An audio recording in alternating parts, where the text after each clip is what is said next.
with the White House announcing with the lifting of what's called Title 42, according to two sources familiar with this plan. Title 42, is this pandemic-era policy put in place under former President Trump, a policy that will officially end in late May. NBC's Julia Ainsley has that reporting from her sources here. Julia, talk to us about what we're hearing.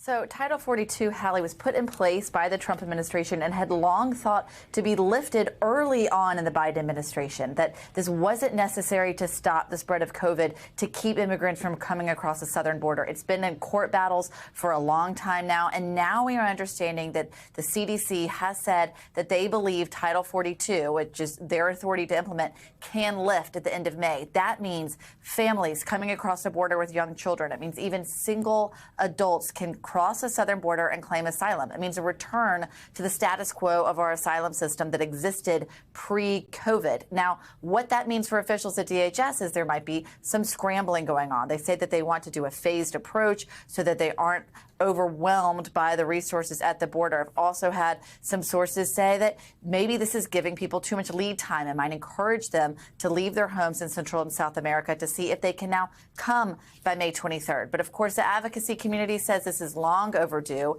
May 23rd is still too late, and that they want to see a real commitment to see that all of these people get their day in court to have their cases heard, Hallie. Julia, it's I think hard to overstate how much interest there was in this among advocacy groups and among people who follow this issue. This is I think it's fair to say, a highly anticipated announcement based on what you're hearing from your sources is set to be coming down from the CDC.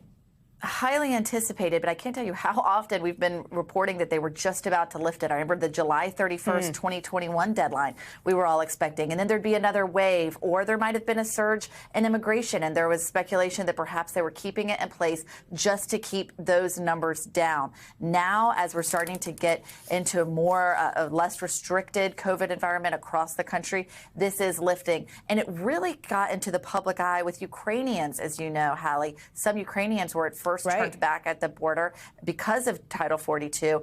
Then more were allowed in. But then, of course, that begs the other conversation. Should Ukrainians be allowed in? Can you really make the argument that they wouldn't carry COVID more so than someone from Central America? No, you can't.